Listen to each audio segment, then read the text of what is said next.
Over the past couple months, I've been working my way through classical tragedy, Greek and Roman, 8 plays in authoritative modern translation, edited by Robert W. Corrigan. And if you've been following this channel for the past couple months, you've been seeing my reviews because I've been doing reviews of each play as I've read them. So we've got by Aeschylus, the Orestia and Prometheus Bound, by Sophocles, Oedipus the King and Antigone, by Euripides, Medea and the Bacchae, and by Seneca, Oedipus once again, and Medea once again. So that's the collection here. Now, Antigone I had actually read before. This was assigned reading in my 12th grade high school English class. English class in that sense meaning like a literature class. But aside from Antigone, this was my first time reading through all these plays. I have read some collections of Greek myths like Bulfinch's mythology, etc. So I was familiar with the story for most of these, but it was my first time actually reading through the classics. And I knew virtually nothing about these writers when I started this book. And now I know a lot more of them, although not all from this book. Although some of the essays were helpful, some of them. But also just, from looking stuff up on Wikipedia and watching YouTube videos, etc. But over the course of reading this book, I've gotten a little bit of an education on this. So anyways, the Greek tragic playwrights.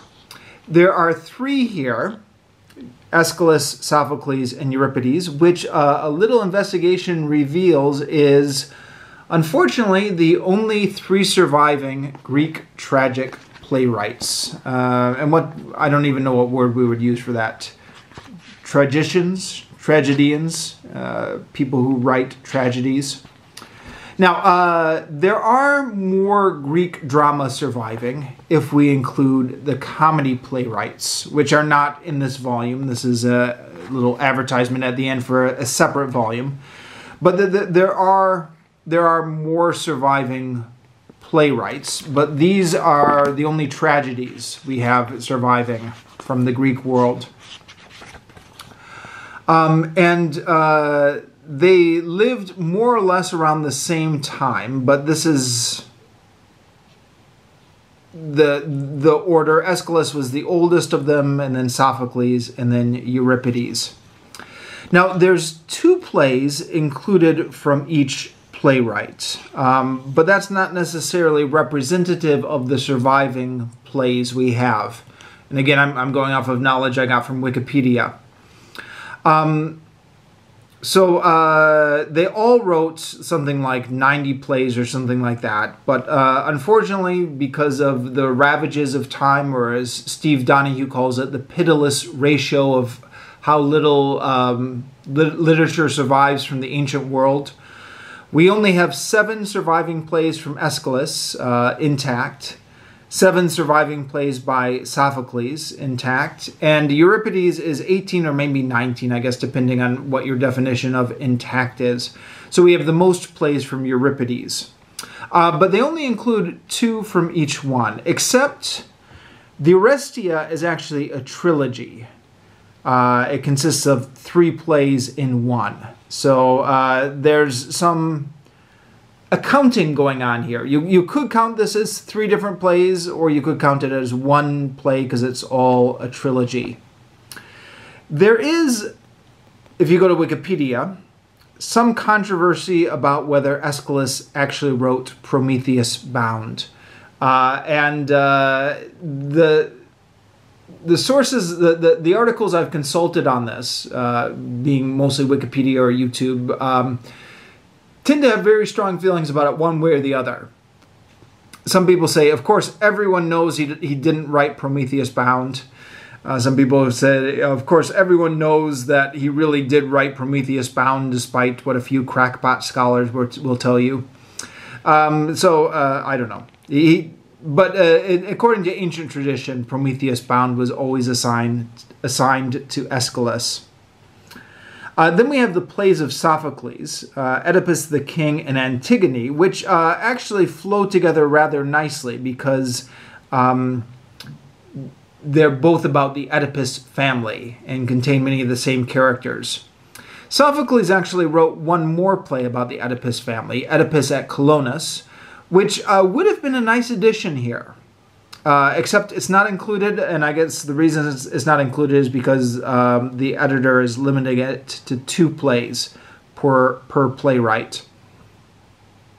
And then we have Euripides with Medea and the Bacchae. Now, these Euripides plays are really messed up, I guess would be a good way to say it. These are all tragedies. But the plays by Aeschylus and Sophocles, at least the ones I've read, are more restrained tragedies. Medea and the Bacchae are really disturbing tragedies. And you don't have to look very far to find out that that was indeed Euripides' reputation. I think Aristotle called him the most tragic of the tragic poets.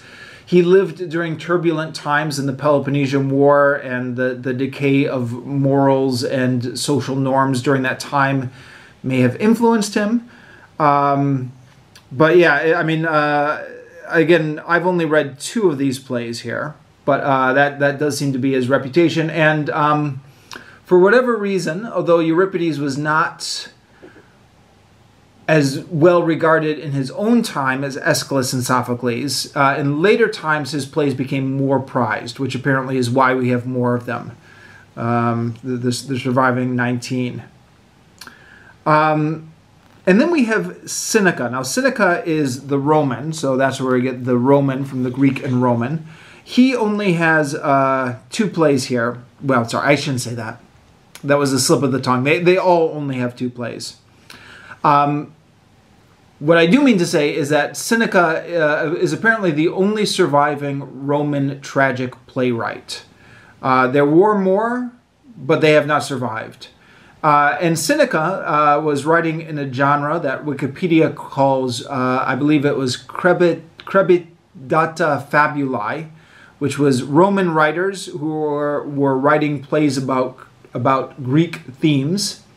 And again, there's a whole genre of these guys, but Seneca's plays are the only ones that survive. And he's got Oedipus, which closely parallels the Oedipus by Sophocles, and Medea, which closely parallels the Medea by Euripides. So, rereading these stories after having read them by different authors is both interesting and a little bit not interesting. It's not interesting because we just got through these stories, and because Seneca's plays, for whatever reason, largely mirror the structure in terms of the order of the conversations that happen, the characters who are represented, the conversations they have, and the orders of those conversations is largely the same as the Greek plays he is modeling on. But then there are some things that he does that are different. So it's a matter of kind of sifting through the things that are different to find out what makes Seneca's plays unique, and what is interesting about them.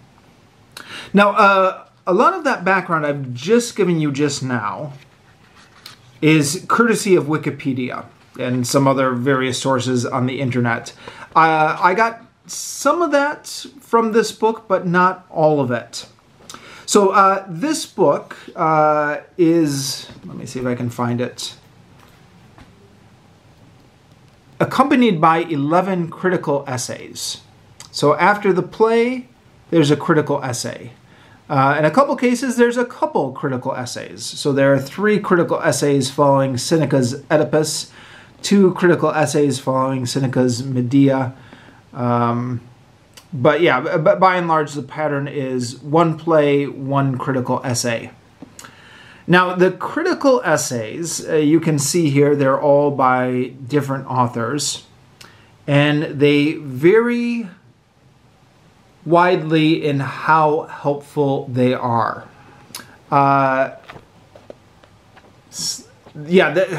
So sorry, let me back up here. I think that the purpose of a volume like this is to be an introduction to classical Greek and Roman tragedy. That's certainly how I was using it. If the Amazon page is any indication, that's how most people are using it. A lot of people say this was assigned reading in one of the classes they were taking. Entry-level college class on Greek and Roman drama or something like that. So if that's the intended audience, what you would want is a level 1 bare bones introductory essay. Who is this Aeschylus guy? What is he writing? What are the main points in here? Etc. Just a very bare bones background. Give the reader some basic background and then explain to them what the basic points are here. But what we get instead is quite often an essay which is replying to other criticism.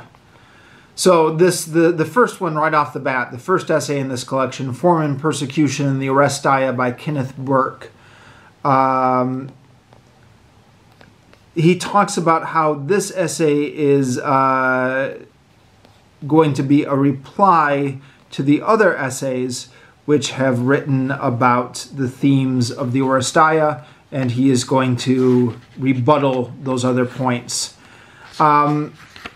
And it's just assuming that the reader is already a scholar in classical studies and that they're just looking for the latest interpretation, which is building on the past 2,000 years of interpretation. And it's just not helpful at all in an introductory volume like this, for which the fault is not Kenneth Burke. He did not write that essay for this volume, I assume.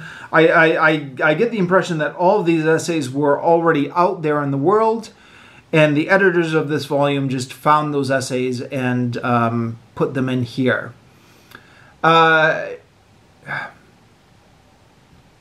I don't know what kind of essays they had to choose from, but either they weren't thinking about their intended audience very carefully, or they were just grabbing whatever essays they had access to. I know that sounds a little bit harsh, but the selection of the critical essays could have been better for an introductory volume. The translations themselves are all highly readable, in the sense that they're all translated into very readable prose. Now, hopefully you already know these stories, or you've got your Wikipedia page handy, because there are no footnotes, no backstory. The editors do no work to catch you up on what you need to know going into these plays. So, I think it's a general rule of Greek drama that you want to be familiar with the original myths first before you read the drama, because the assumption is that the audience is already familiar with these myths. And certainly for all of these myths, there's not only the story itself, but there's the backstory. So Greek mythology is this huge saga of all these families and lineages and intermarriages, and almost all of these plays reference the ancestry of the characters, and I mean, this is a little bit of a digression, but this is a point I made during one of my reviews. When I was younger and I would read collections of Greek mythology, because the types of collections of Greek mythology that are written for kids tend to present these stories as just isolated stories. So, here's the story of Icarus, and then here's the story of Actaeon, and then here's the story of Cadmus. And the stories are all presented separately. But what I've been realizing more and more, and this is partly thanks to Wikipedia, But they weren't just separate stories. They were long interconnected sagas of families into which these stories were inserted. And these plays are just isolated episodes, but these plays are making references backwards and forwards. But mostly backwards. Backwards into the ancestry and the backstory. Sorry, maybe that was a little bit of a pointless digression, but the general point being, it helps to be familiar with these stories before you pick up this volume, especially because there's no real introduction or footnotes to help you out here. Of course, with Wikipedia, who needs footnotes, right? I mean, this was originally published in 1990 when Wikipedia did not exist. So maybe that was more of a problem for the original audience, but nowadays you can just look everything up on Wikipedia. The translations, like I said, are all modern translations. You can see the dates here. It looks like 1968 is the oldest one. They are... Oh, no, 1967. No, that's the date of the essay, isn't it? Okay, from the 60s, 70s, or 80s, these translations are generally from. Like I said, they're all readable. One of the things I noticed on Amazon when I was looking up reviews of this book, before I even started it, is a lot of people complaining about the typos in this book. Now, because these translations all come from different authors published at different times, I'm assuming the typos are just something that happened during the typesetting of this volume. And there are some typos in here. I got the impression from some of the Amazon reviewers that there were just tons of typos here in this book. And there's not tons of them. There's maybe about one typo per play on average. So, you know, for... there's 8 plays in here. That's 8 typos over 552 pages. I don't know. Maybe I missed a couple of typos, but it's not so bad. Although there's a question of how many typos should there be in a book?